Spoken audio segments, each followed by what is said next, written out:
AI adoption has already outpaced security. Your clients are using AI tools without visibility or control, exposing sensitive data across unmanaged systems and asking questions your current stack wasn't designed to answer. Whether you planned it or not, you already own this risk. This isn't just a new threat, it's a new service category.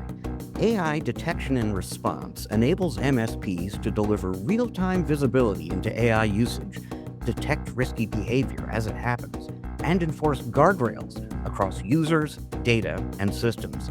And most importantly, it's something you can package as a high-margin recurring service.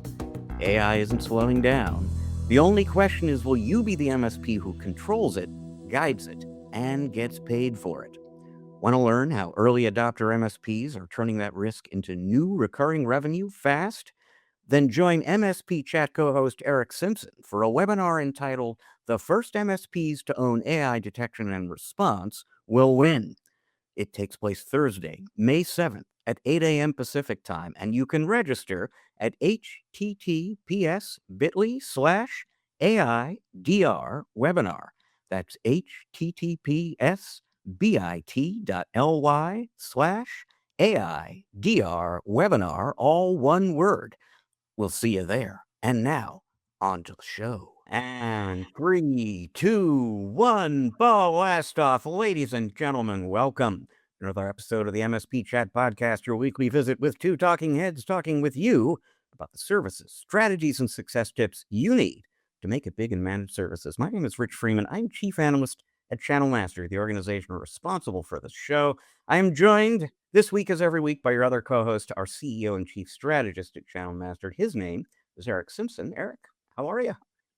I'm doing well, Rich. But calm before more travel storms for both of us. So I'm catching up and preparing mentally for everything that I still need to do while I'm traveling next week. To keep things running. So it's always a bit of a juggling act. And something tells me, Rich, that it's not going to slow down for the next few months for either one of us. Well, I know in my case there is a slower period, very late June into July, which is a good thing. There's going to be a little bit of time to be at home and focus on things that are hard to get to when I'm traveling. But yeah, as we're recording this on Wednesday the 22nd, I'm about an hour away from going to the airport, heading down to Las Vegas for the Google Cloud Next conference. I'm just staying there for Kaseya Connect, where you and I will join forces again. We're moderating a session there. We're doing podcasts, interviews. You'll hear good stuff from that conference on the next episode of the show. And then for me, it's just one thing after the next. After I basically, with the exception of 2-3 nights, I am not home until I finish up a vacation. There is a vacation in there at the end of May. Yeah. So racking up the miles, as we like to say. And you know what?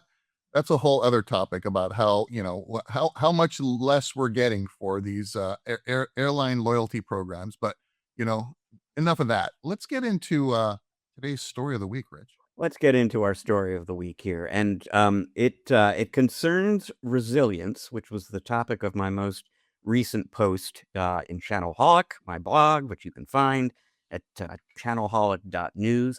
I'm going to set it up with some statistics that were published just within the last 48 hours here. And this is from the Cloud Security Alliance in conjunction with a vendor called Token. They found that 53% of the organizations they polled are using agents autonomously for low-risk tasks, but they do have agents doing stuff with some human review on low-risk stuff. About 13% of organizations, so a pretty small number, have fully autonomous agents operational on site right now. On the other hand, monitoring is periodic. 59% basically said they're kind of keeping an eye on this here and there. They don't really have a full-blown governance model in effect for these agents. 68% said they have high confidence in their visibility of what the agents are doing, and 82% have discovered shadow AI agents in the past year. So maybe they shouldn't be quite so confident. Here's some more data from a security vendor called Keep It. 94% of the people they surveyed said they are confident their current disaster recovery plan covers scenarios involving agentic AI. Um, 33% also said, however, that they only have partial control over the use of agentic AI in their organization, and only 41% have significantly changed their approach to disaster recovery due to the fact that they've got these AI agents operating autonomously that they only control partially right now. So resilience, cyber resilience has been an important topic for the MSPs in our audience for a long time. Cyber resilience traditionally is a combination of security and backup. You want to keep data and systems safe. And if, when something goes wrong, you want to know that you can get impacted data back reliably as well. That's cyber resilience. It's always been important for MSPs and their clients right now. It is even more important right now because at a constantly accelerating rate, the businesses MSPs are responsible for taking care of have agents running around doing all sorts of stuff. This agentic technology, let's face it, is still in its infancy. It does weird stuff. And as we've just seen, the businesses using these things don't have perfect visibility into what's going on out there. So helping your customers with cyber resilience is even more important than before in the age of agentic AI. Now, I wrote about this last week, and I bring it up now because after you and I were in Las Vegas together at the Channel Partners Conference, I flew out to Florida and went to the Enable Empower Conference. And a big theme that they were emphasizing with the MSPs and their audience was don't talk cyber resilience with your customers, talk business resilience. Cyber resilience is about protecting systems and data. And you talk to a CEO about cyber resilience, they're going to like move you along to whoever is responsible for systems and data. That's not a CEO business owner conversation. It's an IT conversation.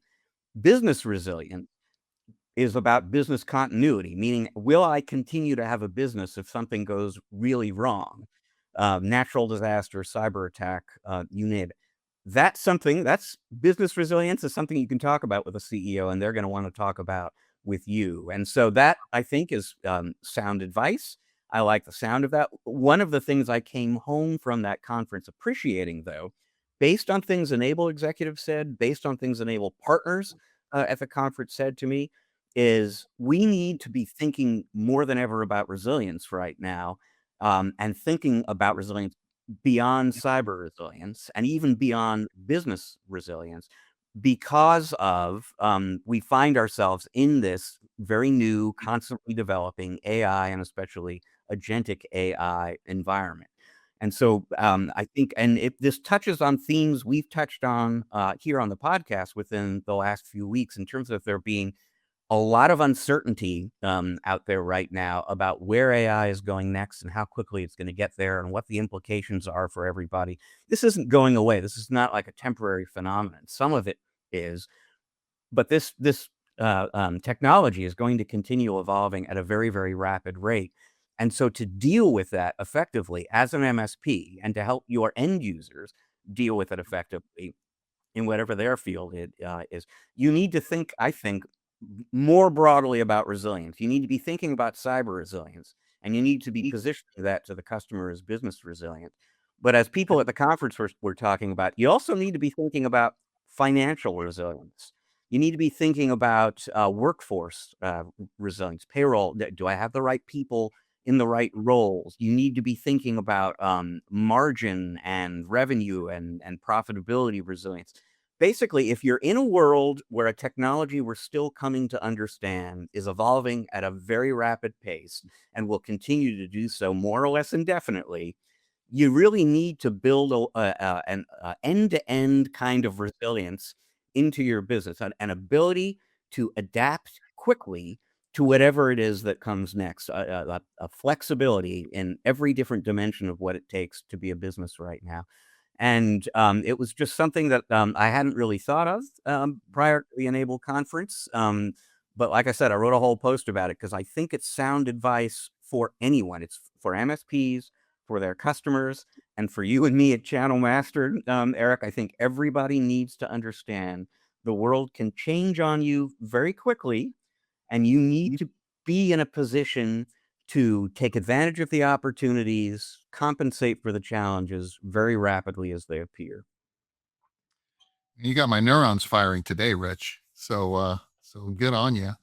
So a few thoughts, right? So I what you just kind of ended with here, this business resilience conversation, this goes beyond cyber resilience, it goes beyond AI resilience, everything underneath that business, the core.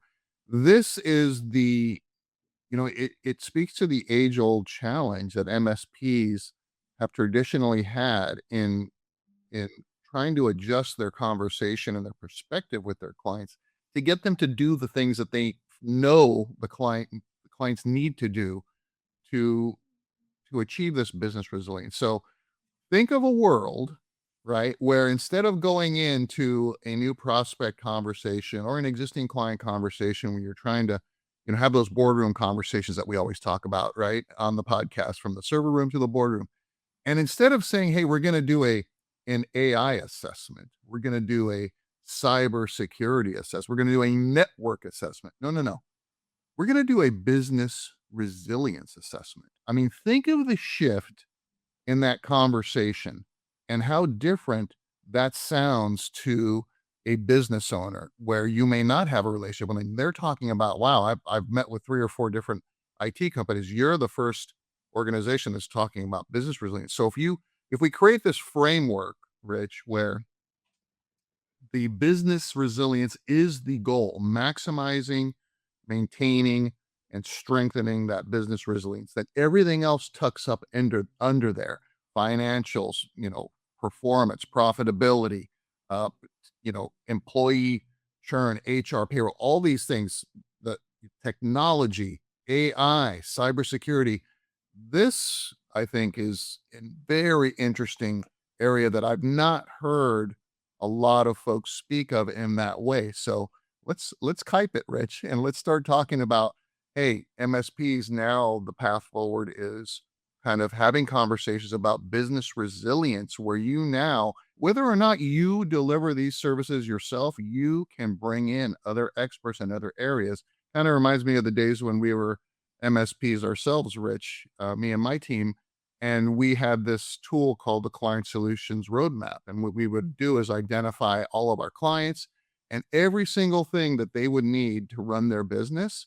And we would deliver the things that were within our wheelhouse. But then when we found things that we didn't want to deliver directly, we would partner with other vendors to deliver those services. Think, telecom, think cabling, think even,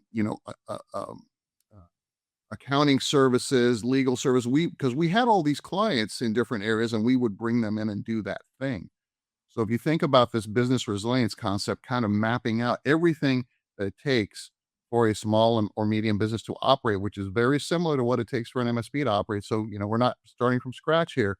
Interview some of your clients and then create this business resilience assessment and change your conversation so that you're now creating a scorecard of business resilience for your clients. I'm bleeding into I'm overtaking my tip of the week with this one now, Rich, because you got me going, right?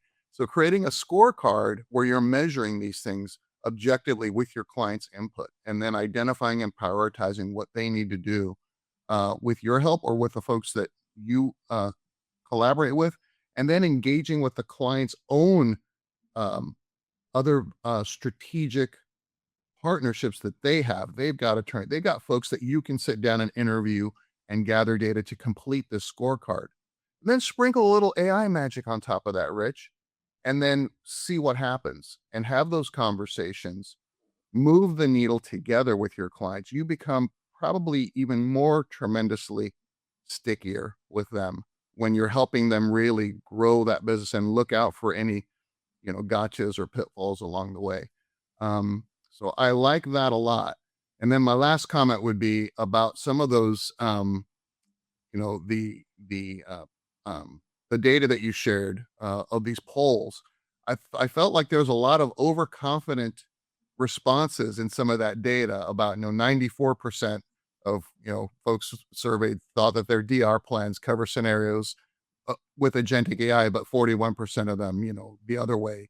don't really have a plan to address it. So that was kind of interesting, but maybe I'm colluding things that, not being the analyst on our team that you are, Rich. I'm just kind of found some of those numbers a little bit striking, but I'm going to stop there because I just fire hosed you and probably everybody listening. So love your feedback. Well, first of all, yeah, I could not be more in lockstep agreement with you about overconfidence being a theme, I think, in both those studies right there, based on. Yeah. And we'll link to press releases about both those in the show notes. You can kind of see the high level numbers, or click through the underlying report if you wish to. Mhm. To follow up on what you were saying earlier there, Eric, how many times on the show have we talked to people about how at a time when the traditional services MSPs provide have become commoditized or getting very, very close to commoditized. If you want to have sticky, high margin, profitable relationships with customers, you got to move to more of a strategic relationship and have more of a strategic dialogue with the customer. And you want to be delivering outcomes as opposed to products, right? And to your point, I mean, business resilience, and this is something, by the way, Enable said as well. Business resilience is an outcome. So it's a strategic conversation that you can have with a business executive, a CEO, a business owner. You can kind of broaden their perspective on what it means to have a resilient business and what's required for that, which is going to be valuable in and of itself. That is a strategic conversation, and what it can bring you to is an outcome, which is we have now helped you get to a place where you are resilient in all the different senses of this. You are ready for anything that can hit you. So it's a solid a piece of advice, both because we're at a time in the evolution of AI when businesses need to get more resilient than they are, clearly, and also because this is a really good concrete way to pursue the advice we've been sharing with listeners on the show about being more strategic and outcome oriented. Yes, and I'm kind of, my mind's still churning here, so I'm thinking of it as kind of a, the way that MSPs kind of work together to improve an organization's compliance, let's say, right? It's always, red, yellow, green. Like, how do we prioritize it and where do we focus and how do we move along? How do we chart that progress? So this business resilience concept that we're debuting on the podcast today, it feels similar in from a framework perspective, right? So I don't think that MSPs, have to like, it's not like learning a different language. It's like, okay, well, what do you measure in your business? Like, what are all the different levers that, the best in class MSPs measure from their perspective? And then just replace whatever the client's deliverable or offering or what they're selling or supporting is, right? You've still got these big business units that have to operate at a high level of not only efficiency and profitability, but resilience. And so when you can tie in the conversation to say, hey, we're going to look at each one of these business units, kind of like what we do um, with our clients at Channel Mastered and MSP Master, we look at the entire business as a whole and say, here are some areas where we can get some quick improvement, improve that, translate that into resilience. Like, where are the biggest threats? Where are the biggest gaps? And then if you expand that conversation to platforms and workflows, now you have an easier entry into some AI governance and some AI strategy and piloting. And then, of course, from a efficiency and profitability perspective, you really got to gain that trust with your clients in order for you to have access to that data. Because ultimately, if we're going to help these clients leverage AI to improve their business and efficiencies, we will have um, access to these data sets, right? To the data that's the most valuable thing that these businesses have. So I think from one perspective, Rich, it's a great approach to allow conversations to evolve beyond just an IT service provider into more of a business partner, but then also to elevate the value of the services that we deliver at a much, much higher um, way, in a much, much higher way, potentially superseding, if we do it right, maybe I'm being optimistic here now too myself, but me superseding some of these other trusted advisors at the table that small and medium business owners rely on, right, to help get the most out of their businesses.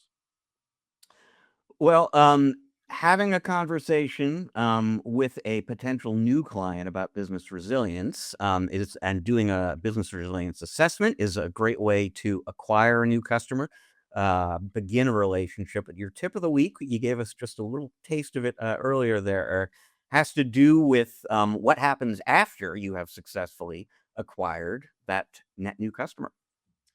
Yes, and what we're seeing, Rich, is the value of the things that we measure is shifting a little bit in this new era of lots and lots of M&A acquisition, a lot of oversight from folks that are interested in rolling up MSPs, interested in acquiring MSPs and things like that.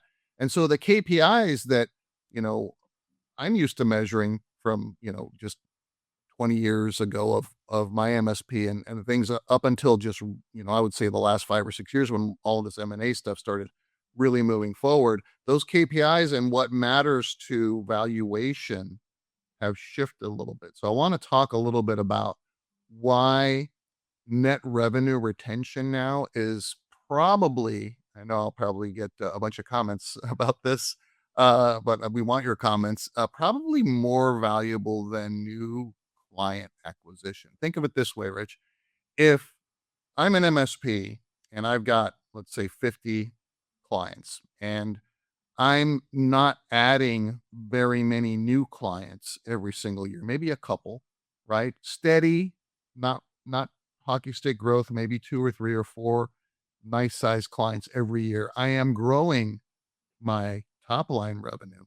But if I'm churning out at a greater rate, then that's a problem, right? So think of it the other way. Let's say that I'm not growing very, very quickly, or maybe I'm growing super quick, but I'm churning even more because I've got these, bottlenecks in my onboarding process and customer satisfaction and um, um, love and nurture and feeding uh, of these customer success teams and things like that. That's not good. We would rather see more net revenue retention and less up and down kind of. I've won some business, I've lost business, I've won some business. So the most valuable MSPs don't just grow, they retain at a much higher rate, the best in class MSPs than other MSPs. So that's where measuring net revenue retention is a critical metric. So the tip of the week is the 3 tips here on identifying and taking action to make sure you're not churning out. And there's a couple of things in here that MSPs can't control. And I hear this a lot working with MSPs, Rich, where, well, we've had 4 of our clients get acquired this year, and that's why we lost the revenue. So we didn't do anything wrong. We didn't have control over that. So, how do we look out for that? So I've got a couple of ideas on that one too. So the first thing that we need to do, Rich, is make sure that we're calculating our churn rate. So understanding how much revenue we're losing on a monthly and annual basis, and not just recurring revenue, Rich, but potential growth. Like we know that if we bring on a client and they stay with us for 3 years, we typically will sell them so many tens of thousands of dollars of projects and other things along the way. So we have to, understand what that true churn rate is in terms of revenue lost. And then we need to stay in tune with our clients' growth plans to make sure that we're doing that customer success motion very, very clearly. They don't see us as, just being out there trying to look for, the next quarter that they're going to leave on the sidewalk and things like that. We have to be really in tune. And, I like me shifting toward this business resilience kind of strategy, right, to help with those conversations. But not only do we need to understand what their growth plans are, because we're doing that typically during our QBRs. Maybe we're asking, what they're planning on doing, expansion and things like that. But the one thing that, and I hinted at it a minute ago, Rich, that surprises a lot of MSPs that I've been talking to is like they have no idea. They may be surprised, or let's just say that the news to them comes later than the MSP would have appreciated about them in talks to be acquired, right? So having those conversations with your clients has to include conversations around what is the growth strategy? Are they Are they thinking about exiting at any point? Are they having any conversations? Is that going on? Just to give these MSPs a little bit of a heads up on what's coming, and maybe even exploring opportunities to, you know, to jockey to hold on to that position. Because the opposite can happen too, Rich. I've seen it happen to us where a client gets acquired, but then we now just expand our services to the acquiring entity, right? This happens a lot. And we were focusing on legal, accounting, and nonprofit organizations. Those were our three verticals. And so we saw growth a lot through accounting and legal. It may be different nowadays. It's been a minute, right, Rich? Number two tip, Rich, is looking for expansion opportunities with existing clients. Again, you're having more conversations. You're looking for those opportunities to true up those clients that aren't using your required, right, minimum bundle of services, or they're just not trued up the way they're supposed to be. And looking for other opportunities for clients to adopt additional services from you, like compliance or cybersecurity, or maybe some advisory, AI services, AI piloting, and things like that. Just that expansion opportunity within that. So NRR plus growth within your existing client base is also a metric that we should be measuring. And then CSAT.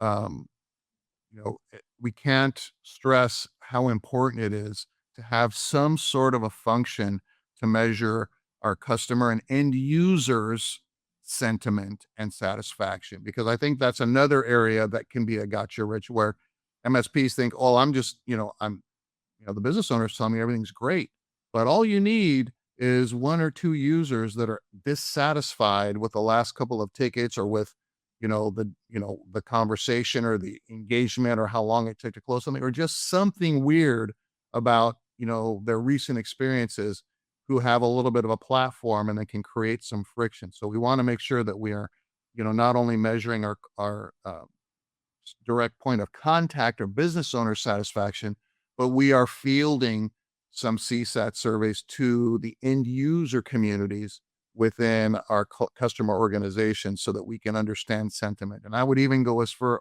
as to say, Rich, just picking out, a few tickets a week, and reading through them, like we all have time to do that, right? And just getting a sense of sentiment. And then during our stand-up meetings or our weekly meetings with our service teams,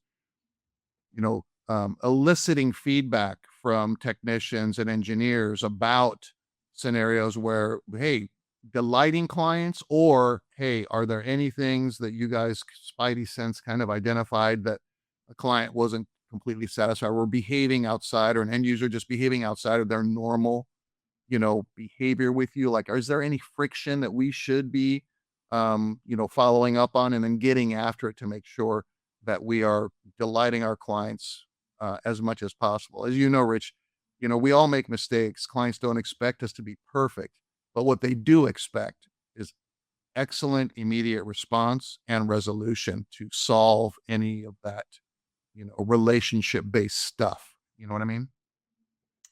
Well, good news on that last point before I share a few other quick observations about that. When you're talking about, digging through email a little bit, finding the time to assess customer sentiment, which I totally agree is crucial. You never want to be surprised by a customer, moving away to somebody else because they're not happy with, and you just were blindsided by this.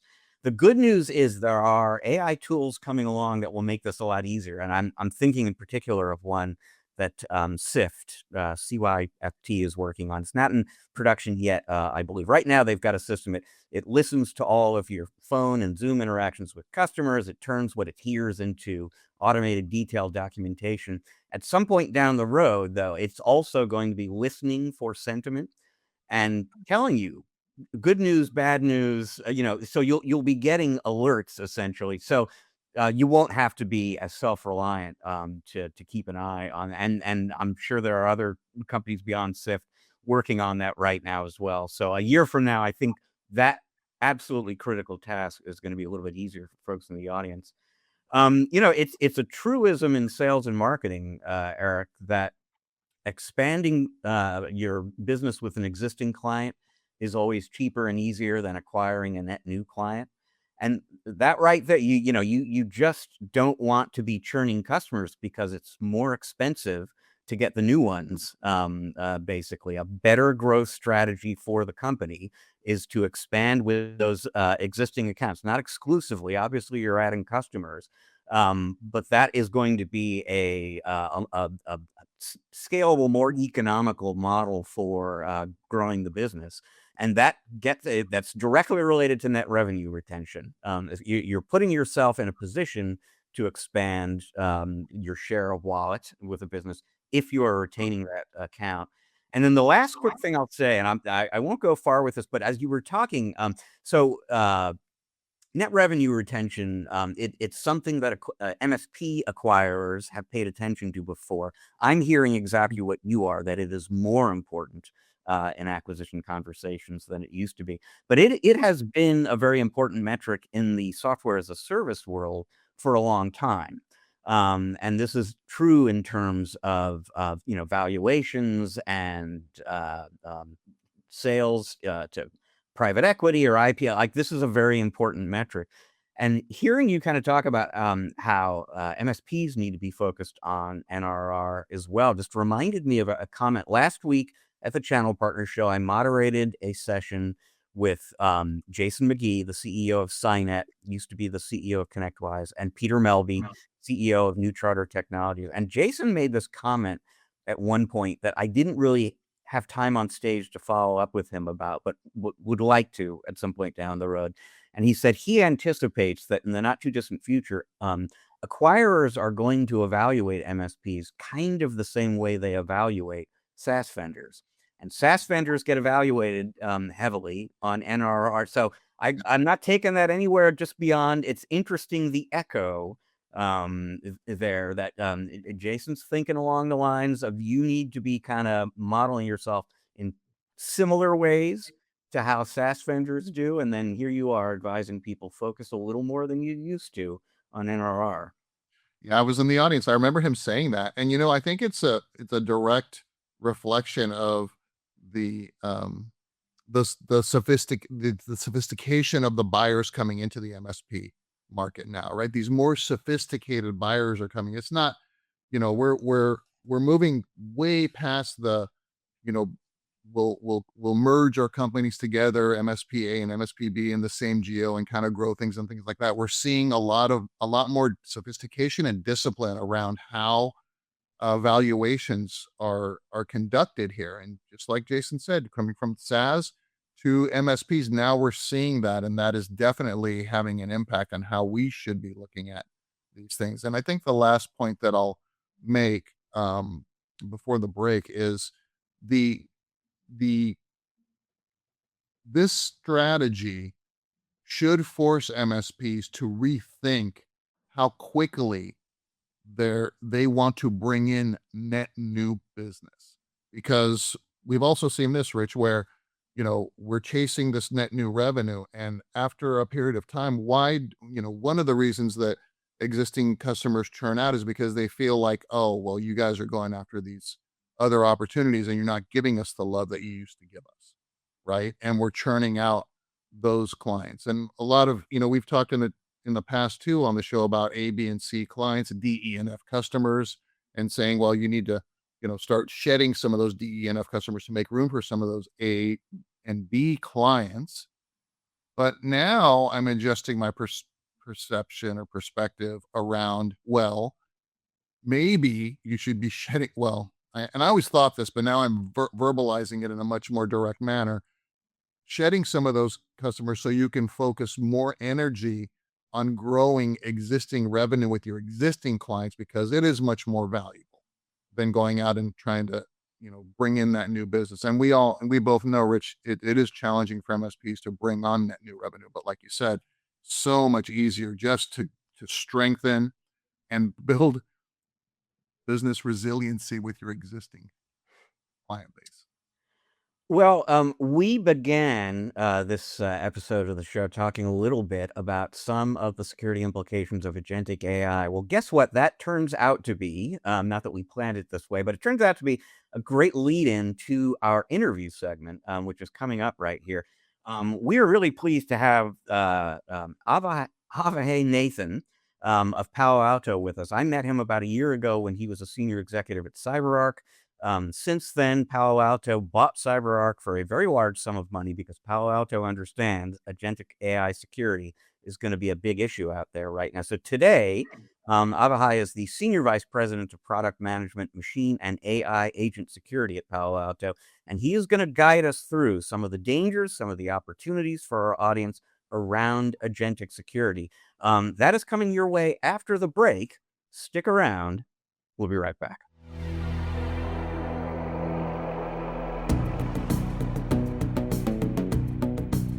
And welcome back to part 2 of this episode of the MSP Chat Podcast, our Spotlight interview segment. If there are 2 topics that are top of mind for all the MSPs in our audience right now, they are cybersecurity and agentic AI. And we're going to talk about the intersection of those 2 things for the next few minutes here with our guest. We're extremely pleased to have with us on the show. His name is Avihay Nathan. He is the Senior Vice President of Product Management for Machine and AI Agent Security at Palo Alto Networks. Avihay, welcome to the show. Thank you very much. Pleasure to be here. So before we dive into the subject matter we're going to be talking about a little bit here, for folks who are new to you, they're going to know Palo Alto. But tell folks a little bit about yourself and about how you wound up at Palo Alto, because that in itself is interesting. Yeah, sure. So I've been dealing with AI and machine learning for quite a while now. I think almost 16 years. I started off at PayPal. I did numerous jobs at PayPal for AI and machine learning. Started off as an IC, ended up as a VP of machine learning, in charge of almost everything AI in the company. After that, I moved to CyberArk to be head of data and AI for CyberArk for almost 2 years. And then we got acquired by Palo Alto Networks. And, I think it was a really fantastic opportunity for CyberArk and for Palo Alto Networks to kind of take the industry forward. So, started off at one job, and I found myself in a similar one. So, you never know what lives give you, but incredible opportunity. I'm very happy about it. If memory serves, that acquisition, Palo Alto buying CyberArk, that was like a $27 billion deal. This was not a trivial acquisition by a company that makes acquisitions. They understand where the need is right now, and I'm sure they looked around and decided CyberArk is the way to go. We met first a yearish ago, and it was in response to some research that CyberArk published, where you guys had found, and this is from memory, so I think it's right, but I'm not 100% sure, but you guys had reported that there were something like 8 non-human identities for every human identity that a business had to track. And I remember looking at that and thinking that's a bigger number than I expected. And it's also kind of coming when a year ago, we were still really on the cusp of agentic AI and like heading into this era when there are going to be 3, 4, 5, 8 agents per employee on top of all those non-human agents that are out there right now. Talk a little bit about the degree to which the security risks of non-human identities were a problem before, but outside the context of agentic AI, how big an issue was that already? So I think I'll start off with the number that you just quoted. That number is going to get bigger. So I think last year we already published that we're seeing 82 machine identities, right, for every human. So machine identities that include the workloads and automations and AI agents. So the number by itself is already staggering, and that number is going to just keep growing, and we're going to talk about that. I'm sure we will. In terms of how big of a problem, look, I think it was already starting to kind of emerge as a problem. But I think when we talked last year. It was just after we kind of announced our solution, and I think CyberArk back then was maybe one of the first company from like identity security perspective that said, "Hey, look, this is a problem, right? You should look at this. All eyes need to be on this." Where most of the industry were like, we don't know. Like we're using ChatGPT. Um, so I think it was we started to see it as a problem. I think it was more of a theoretical problem that we started seeing. And I don't know if to say I'm happy or concerned, but I think a lot of the things that we talked about last year actually are coming into fruition this year. So it was a theoretical kind of problem last year. It's moving into a very, very actual problem that everyone's facing right now. Avihay, in what ways does agentic AI exacerbate those existing risks, and in what ways does it do so? So I think the most important thing to kind of start with when you think about agentic AI is remember that at the end of the day, and I'm sure I'm gonna get quoted on this, it's still the way we're thinking about it, it's a workload, it's a machine. Until someone invents an AI agent that has, self-awareness, it's still a machine. And I'll explain why I say it. It's a very sophisticated machine, it has reasoning, it can do other things, we'll talk about it. But the reason I'm saying it is because all of the fundamental security topics that plague workloads or machines are still there for AI agents. So you need to be able to control scale. You need to be able to rotate certificates and secrets for those workloads. You need to establish ownership. There's a workload in the system. Who owns it? There is an agent in the system. Who owns it? Auditing perspective. Something happened in the system. Who did it?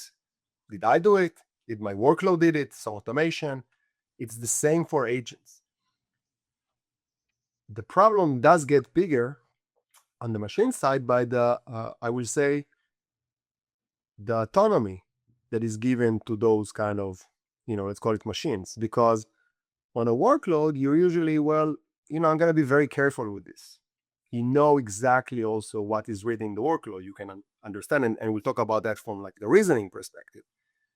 When you look at agents, again, as workloads, I see two things that are, I think, very interesting. The first one is that people give it even more excessive permissions than they give the usual workloads because, it needs to do everything. So I'll just give everything. So it's a privileged identity, much more privileged than what you would just give a normal workload or an automation script that you wrote, right? Because it can do a lot of things. So I think that's one thing. The second is that it's a black box. You don't know what the reasoning engine or the brain of the agent is going to do. So you're putting a lot of trust in a black box. And again, as someone who came in from the traditional machine learning, some of the stuff that I'm seeing that's going on with agents, I'm like, wow, it used to be a dream for us to kind of be able to deploy models in a way that agents are being deployed today, like just do whatever. We didn't have that luxury, and for, I would say, good reason from security perspective. Now, I do want to say one more thing, which is around what is different, right? And I think it actually ties back really, really nicely into the last point. So we said it's a workload, but as you guys probably heard like a zillion times before me, it has an LLM that does reasoning. It acts in a non-deterministic way, right? It can decide to do. So in that sense, and it's black box. So you cannot just go through all the paths of the code and see, oh, if I do this, then it will be like that. It's not a solved problem. So when you look at it that way, you think about it for a second. Oh, hold on, this is like a human. So think about it, like, Rich, if I hire you tomorrow, I do all the tests, I do all the background checks, you can do your work for 2 months, and then you can decide to go against me. Why? I don't know why. Because you decided. And in this part, the agent is actually very similar to human. So why do we have all the privilege control for human? Because we can't control what the humans are doing, like, in their brain. We can limit what they can access. We can give them zero standing privileges. We can just make sure that they get access just in time. We can do all this stuff to limit what the human can do when they decide to go wrong, or when someone takes over, etc., and does lateral movement. So we have to do the same for agents. Okay, the risk comes from the combination. You have a human which is determined, it never rests, it has access to everything, it operates in every dimension, and it can do things that no human can do. So the combination of the traditional machine risks and the human risks, all factored in this machine that never sleeps and that knows how to do things better than many of the people, that's what kind of creates this very, very unique, let's call it, risk. So hopefully that answers the question. Yeah, absolutely, and in a very interesting way, actually, because it is fascinating that agents are very much like humans in some ways, and obviously very much not. I mean, they are, to your point, tireless. They're working around the clock. They have these sort of superhuman abilities.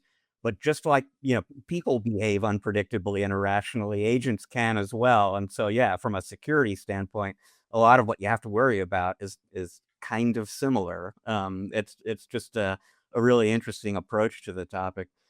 So a lot has changed in the last year, and in particular, as you were saying, a lot of these machine identity threats have moved from being theoretical to being actual. So if we look at where we're at now, and I'm sure we'll kind of get into what the landscape's going to look like later on, but if you kind of look at the landscape right now, are you seeing threats, exploits related to agents out there right now? What are there any examples you could cite of actual exploits around agents happening right now? Right. I think I can give two examples. So let's start with the bottom line. Yes, there are stuff that are going on, and I think many of the stuff that are going on are either not getting reported or you're kind of not severe enough. But I always say that we need to get our product in really, really great shape, because the boom is just one huge data leak or security leak away, and we're fast approaching them.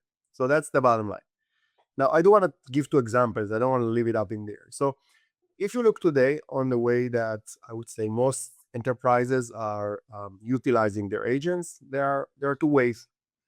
The first one is what we call, let's call it the helper agent on the enterprise agent. You buy an agentic platform, you go to your marketers, you go to the technical writers, you go to the finance, you're like, hey guys, just automate, right? You can do productivity savings. So they go in and they build agents and give them permissions and do whatnot. And those agents are getting the identity, and I'm saying the word identity on purpose, of the human who created them, right? So what happens is, let's say, for example, I'm a finance person and I wrote an agent that helps me do my weekly report for the go-to-market. So I gave that agent, that agent tried to access the secure database for finance. It triggered an MFA. I got an MFA. I said, well, hey, great, I triggered this thing. And from that second, the database, the target, it sees me. It doesn't know it's an agent. Yeah, maybe it can know it's an automation script if it really wants to, but it doesn't understand the inherent risk of the session that is going on, because from every perspective, it's Avihay, it's the finance person who is actually pulling this off, right? So when that happens, think about just what happened. You have unlimited access of a black box agent. No matter, I didn't choose a specific one. It doesn't matter who, right? Sometimes it's an open source, because a lot of these platforms just have open source models that are tested and everything, but it's still open source. And they have my identity, and they can access every financial information in the company when I just gave them the MFA. Okay, so I basically gave my station token to the agent. So that is one thing. By the way, I'm not even talking about people giving just their own passwords to the agent. They just hard code the passwords into the agents. That happens, and we've seen it happen. Okay, so that's kind of one thing that's happening. The second thing is all of the, let's call it, the vibe coding or the local agents. So the same CEO who is really want to push AI adoption in his organization. So he's going to the developers, head of R&D, say, hey, I want 20, 30, 50% productivity gain. Just use Cloud Code, Cursor, a lot of really lovable, a lot of really good agentic coding assistants, right? So what happened there is that all of a sudden you have engineers that are working on these really fantastic platforms that are changing the world. But those coding assistants, in order to be effective, they have to interact with different systems in their enterprise, the Jiras, the places where they store the PRDs, the Git to get the code. So what happens is that in many of these times, to automate, the developers are sophisticated. They're not going to do an MFA every time their Cloud Code is going to get code from Jira. What they're going to do, they're going to give it an API key or cryptographic token or something. They're not going to rotate the secrets. They're not going to do any of the security practices because, they don't need to. So in some cases, the CISO catches it. In some cases, don't. But this is something that happens. So what happens is that you have static secrets somewhere in the code base. Again, it's local. If an attacker gained access to that machine, he can just pull in all of the secrets. Again, and as I said, secrets sometimes it's just username and password, and just gets that. So these are things that are happening today. They could be happening right now, and people don't know that it's happening in the organization. There is a tension. There is a tension right now between the business who wants to enable AI and the security that are standing almost like the Dutch kid in the dam. They're trying to kind of stop it with the fingers, and if they don't do it the right way, they're getting blamed for stopping innovation. You're not enabling agents, but if you don't do it the right way, you're just like opening Fort Knox. Like, okay, just do whatever you want. So I it's a very particular situation that we're dealing with right now, but that's what we're here for. Avihay, I've never thought that deeply about what you just expressed. Is like, this is me giving the agent my identity. Like, it is now me with all of my rights and privileges. And the second thing which really struck me was, yes, we're API keying this stuff, and nobody's changing the secrets, and so it's falling outside of the normal purview of best practices for security. So my question to you is, how well prepared is a typical SMB organization in mitigating these risks? Because, hey, we talk about this kind of stuff all the time on the program, and you just kind of blew my mind here. So what chance do SMBs and their end users have in addressing these security risks? It's a good question to say. I'll explain, because I think that the SMBs, before everyone, they are the number one kind of, let's call it, vector at risk, because the enterprises, we can talk about them, and let's say the small, like the individuals are different, but the SMBs are really in a place that what they're hearing from the media is, you don't need to pay for marketing anymore.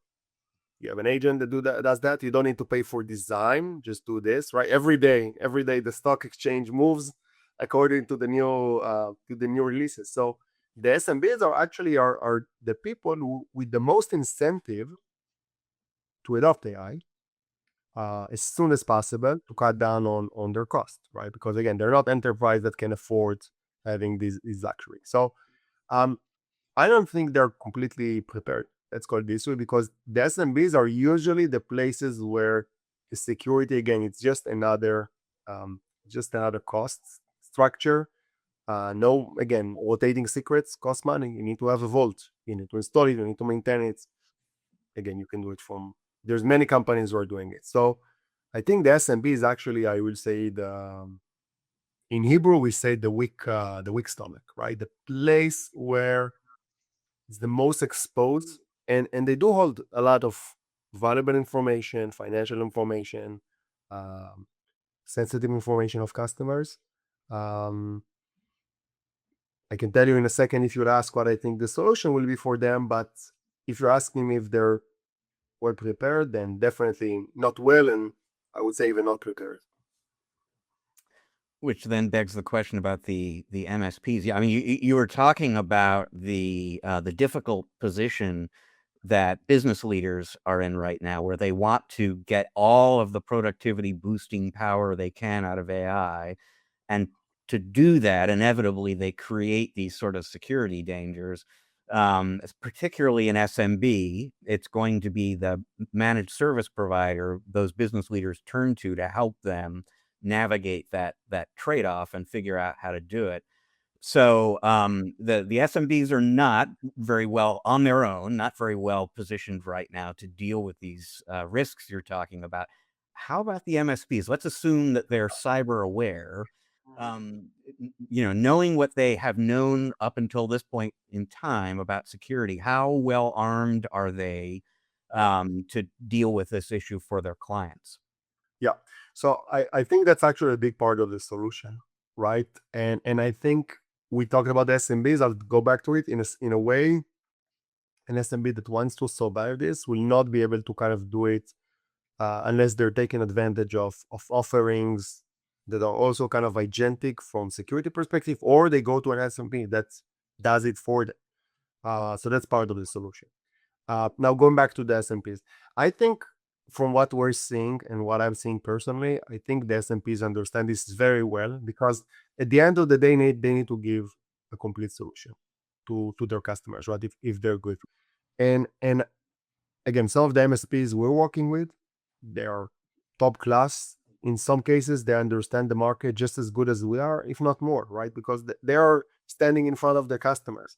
And I think they understand very clearly that an integral part of any agentic solution, or let's call it agent-based solution that they offer their customers, have to come with inherent guardrails. Maybe not, again, the most advanced solution. They have to tailor it, but we're having a lot of conversation with MSPs around how they're using it, how they're using it the right way. They're building the architectures with us, what they're seeing with customers. I think one thing that's interesting here is that the market is evolving as we speak. Maybe we'll finish this podcast and there's a new model that came out and obliterated everything else, right? That happened, I think, this week. But I think that AI is, as you guys know, right, is the fastest adoption of technology forever. So we're learning, like the MSPs are learning with the customers, what are their needs, how does the architecture look like, what are the productivity gains, and what the customer needs to do.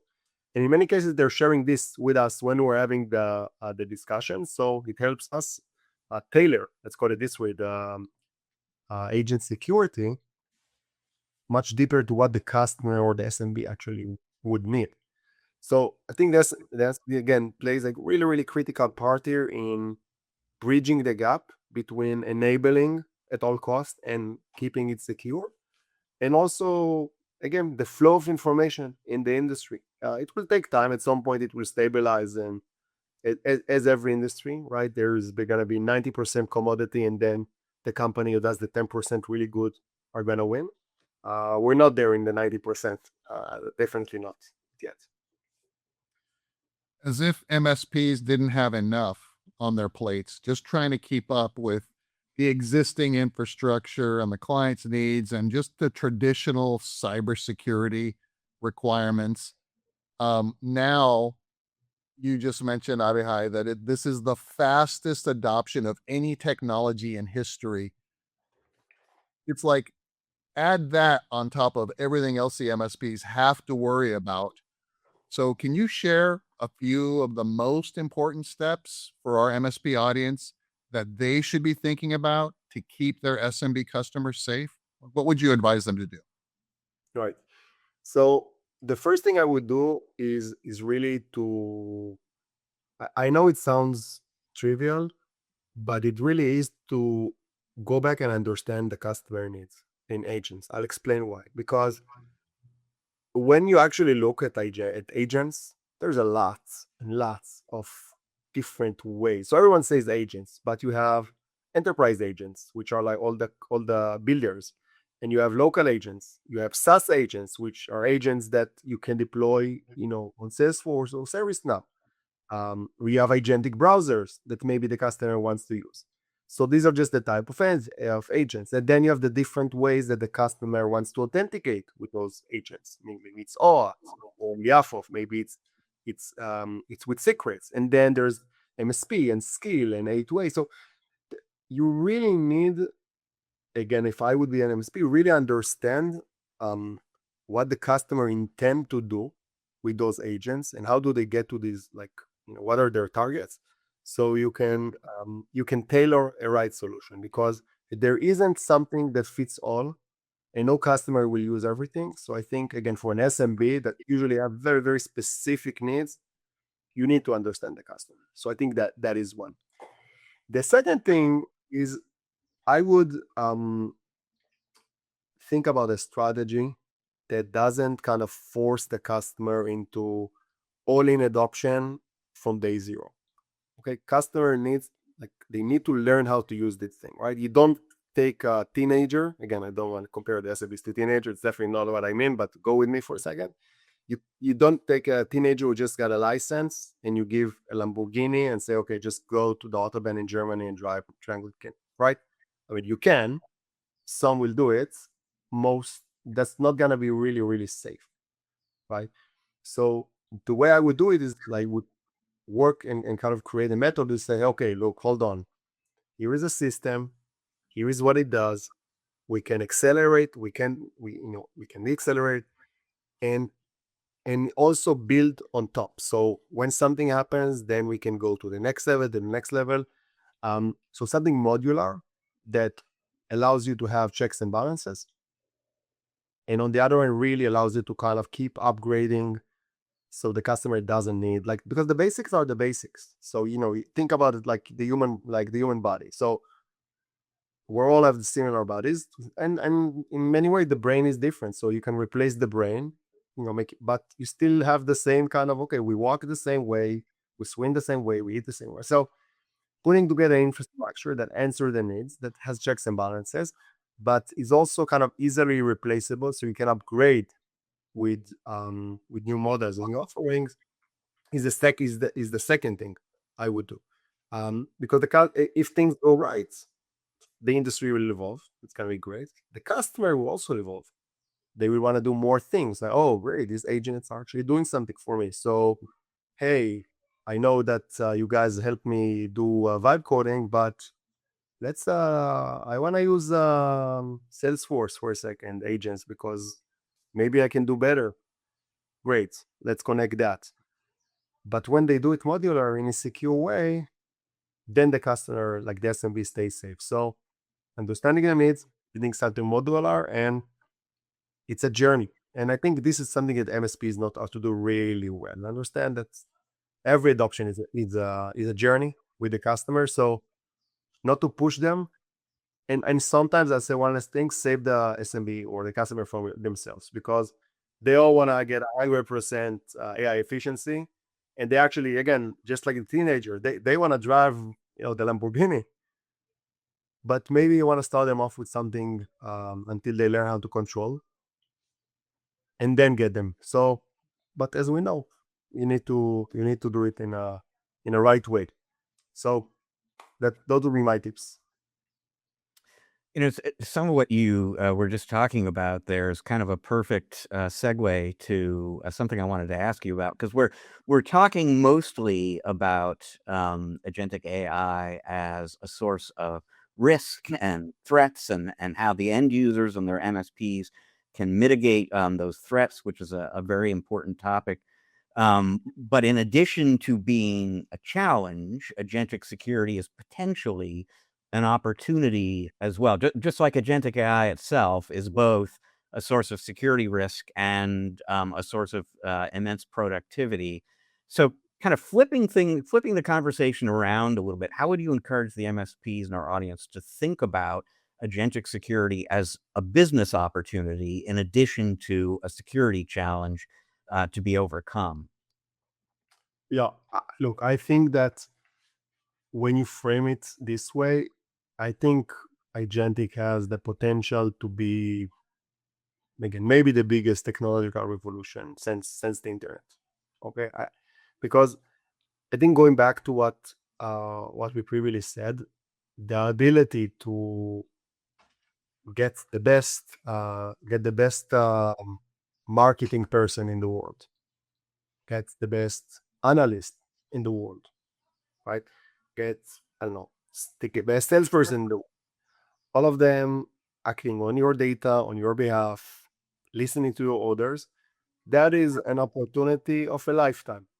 Definitely for an SMB that would need to pay, beyond their reach to actually get to those kind of level of experts. So I think as a business enablement, there is no doubt that this is not a hype. It's something that needs to happen. I think also from a security perspective, okay, having um, security agents is something that can tremendously improve anyone's security. I think what you want to make sure when you do that is when you hire security agents. Let's say that we hire security. So I would hire the best security out there. I wouldn't say, oh, hold on, like there is someone who walks outside and say, hey, I'm security. I wouldn't hire him to guard my business or my house, right? I would go to a legitimate security company with a lot of credentials, with people who are trained, ex-army, ex-whatever. Say, hey, I want these guys to be my security agents, just like I wouldn't do it for a marketing person who is like, oh, first out of college. So I think that by choosing the right agent and the right platform, and it really is a matter of making good choices. And this really, again, where the MSPs come in and help make these choices. Um, the business enablement opportunity is just, it's just phenomenal. And the security opportunity is just phenomenal. You just need to choose the right place. I'm actually very worried that when people are just gonna start downloading security agents off the internet that someone wrote with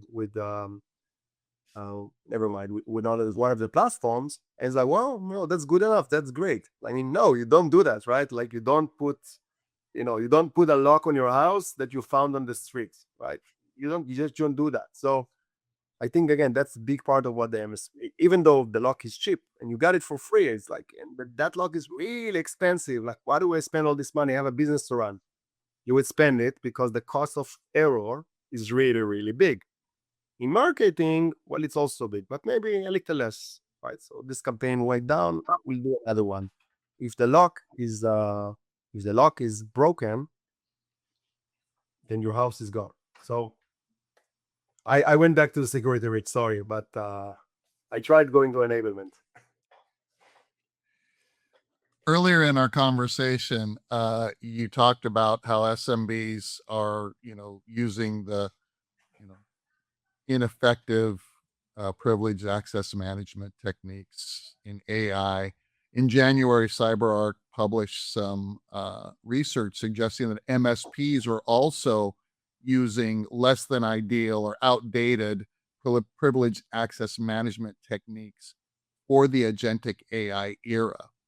What's the most common problem you see with MSP specifically? And what's your guidance to have them address it? Because I think that a lot of the things that we talked about them, like in the beginning of the year, were actually I don't know if to say addressed, but I think it actually got a really, really good reception.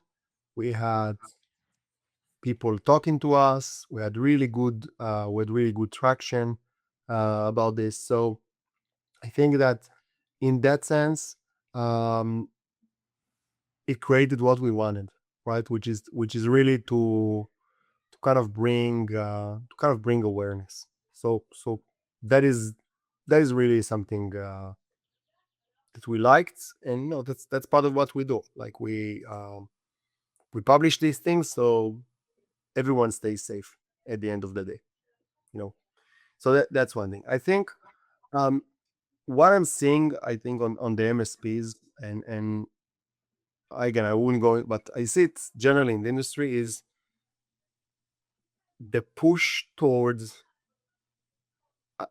like enabling the agents and making them autonomous is leading to a lot of ineffective use of, let's call it, the way to give these agents means of access. So we talked about the secrets, we talked about direct API calls, we talked about all sort of hacks that we're seeing,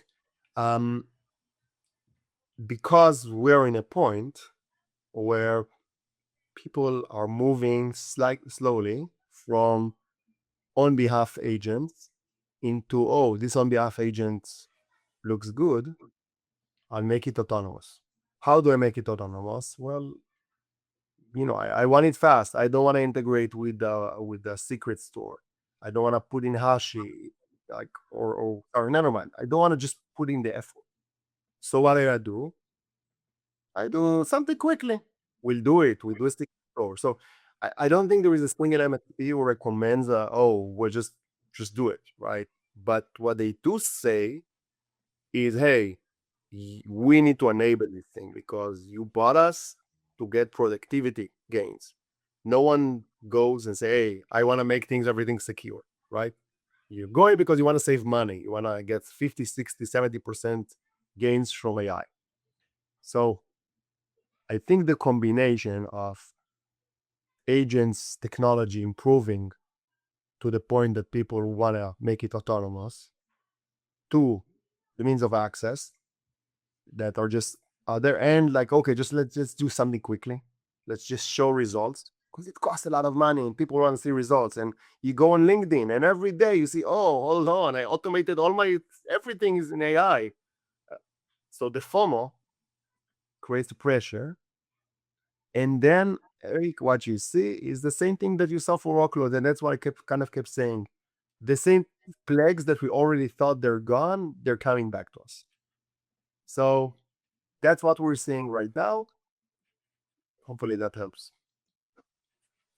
Well, it absolutely does. The entire conversation has been helpful and interesting, and I mean, I think we can agree, and everyone in the audience can agree, we're still at an early enough point in the story, the agentic AI story, and therefore the agentic security story, that, and as you said, it's changing every day anyway. There's a lot more thinking and conversation and work to be done, and the earlier people start kind of raising that up as a priority, the better. Avihay, for people in the audience here who would like to follow up with you a little bit, get in touch with you, learn more about what Palo Alto does in agentic security, where would you encourage folks to go? So I would first encourage, I think we have a lot of information on the Palo Alto site, specifically going to the identity. We publish things both on the Unit 42, Palo's research unit, that has a lot of knowledge about agentic threats and what can you do and how can we help, as well as information about our product. We really try our websites to be informative and not just, let's call it, promotional, because I think this is really a good way to educate people about what are the risks and again help at the end of the day our customers. There's also our yearly conference that is happening in May, which is a follow-up. You can watch Palo's conversation in Cyber Week, which happened adjacent to RSA SEC just in March. Our annual conference Impact is happening in May, where you're going to have a lot of conversation around identity security in general and specifically around agentic identity. So I think if you are looking, and if our customer is looking to, and listeners, to learn more about identity security in general, and also again, how does the intersection of identity security goes in with agents and how we're really enabling, I think that's a really, really fantastic opportunity to listen and learn. All right. Well, thank you again, Avihay, for making time with us. We'll include links to some of that in the show notes for this episode.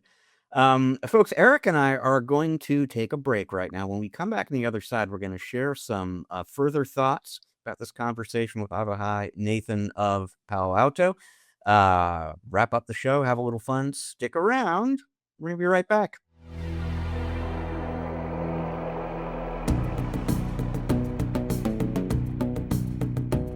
And welcome back to part 3 of this episode of the MSP Chat podcast. And thank you again to Avihay Nathan of Palo Alto for joining us. I don't believe this came up in the conversation, Eric, but it's worth noting that Avihay is based in Israel. It took us a little longer to get this interview scheduled and completed than we originally planned on either end of the invite process, because, as you know, things are complicated in that part of the world. So I do thank him for making some time for us and finding an opportunity to speak with us. Lots of different stuff we could kind of follow up on, dive into from that. One of the things that's interesting is as you talk to him, you can really get a feel for the trade-offs between the productivity potential of agentic AI and the security dangers, and the difficulties of weighing those and finding the right balance. It's a very tricky, difficult thing for a business to do, or for an MSP to do, advising those businesses. And that kind of leads me. One of the things that I really enjoyed about this conversation is how frank he was about, even Palo Alto, we're all figuring a lot of this out still. And he said something towards the end of the conversation there. He was kind of talking about learning with the customer,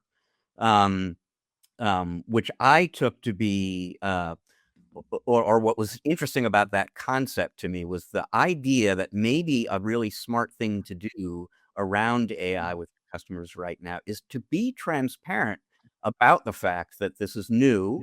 Everybody's still learning about it. It's changing very rapidly. As opposed to positioning yourself as the all-knowing oracle. I mean, and I totally get why that would be an appealing kind of stance to take with a customer. I know what you need to know. You can trust me. I know it. There might be some wisdom in this idea of saying, I know a lot about the things you don't know about and need to know about, but we're kind of learning this technology and how to make it productive and safe for you together. I kind of like that thought. That struck me as well, Rich. I like that we're in this together, especially, when, you can remind clients that no other technology in the history of the planet has received the rapid adoption of AI. And with that comes inherent risk. And we need to just be thoughtful about it, and be deliberate about doing this together. And in my experience, Rich, when we involve a client in a conversation like that, they generally will help us champion it and understand it, and be kind of our crossing guard, in the conversation with other users, things like that are trying to just do things right. So we're not telling them, hey, here's how we've been doing this for 100 years. Here's how it lays out. Here's what you'll expect. Here's how we train the user, blah, blah, go for it. This is one of these things like, hey, you guys are adopting tons and tons of AI that you're probably not even aware of. Platforms that you're leveraging in your business, or AI is being injected into it. Your users are signing up for, free versions of AI that you may not even be aware of. I mean, we need to first assess kind of where we are, and go through this journey together, because your needs and what your users are doing could be completely different than somebody else. A lot of similarities, but at the end of the day, if we let this just run rampant and be viral in your organization, we are doing the opposite of ensuring your business resilience moving forward. We're actually negatively impacting that, right? So let's work on this together. And I love the ability to kind of engage with a business owner from that level, and then say, hey, let's nominate, a leader. And maybe if it's a larger organization, you can say, who's our team? How are we going to do this stuff? How are we going to vet it?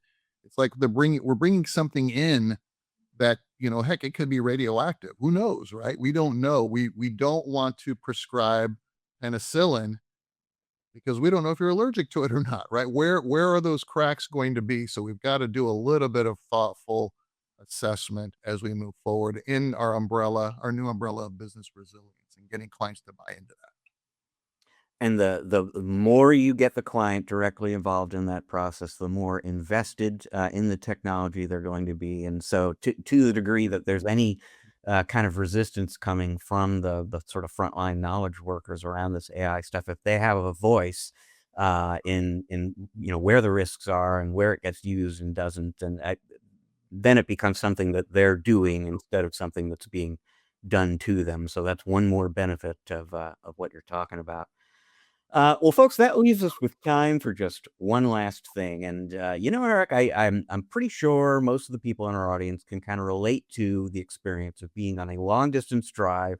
You need to go to the bathroom, and it's like, okay, I've got to find a gas station. Maybe I'll stop at a restaurant somewhere. I need to go find a bathroom, and it really does slow you down if you're trying to get someplace by a certain time.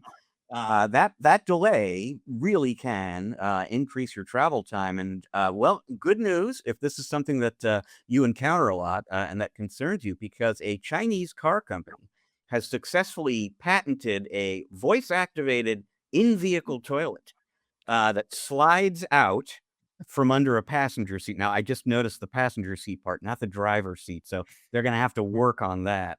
But it's voice activated. No need to pull over to the side of the road and use nature as your toilet. If you really need to go, you just say open toilet, and I assume a few minutes later, flush toilet, and magically that's done, and no slowdown in your momentum. So coming soon to a new car near you, I imagine, Eric. Well, I'll tell you what, Rich. If the entire team at NASA can't get the facilities working correctly for the Artemis astronauts, I'm not sure how much of a chance I give this Chinese automobile company on getting it right in a car. Time will tell. Time will tell. But they have at least patented it. So now we'll see what they come up with this concept from a safe distance. I imagine.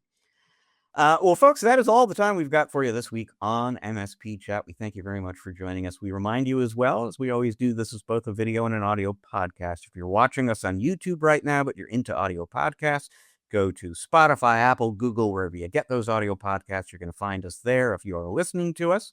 But you want to check us out on video, go to YouTube, look up MSP Chat. Wherever it is, however it is you find us, please subscribe, rate, review. It really will help us find and attract more listeners who enjoy the program just like you do.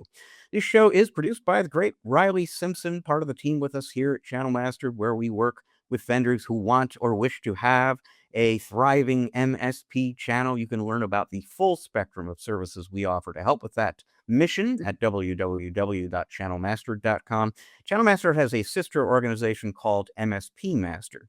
That's Eric working with MSPs to help them grow and optimize their business. You can learn more about that at www.mspmaster.com. So once again, we thank you for joining us. We'll see you in a week. Until then, folks, please remember, you simply can't spell channel without MSP.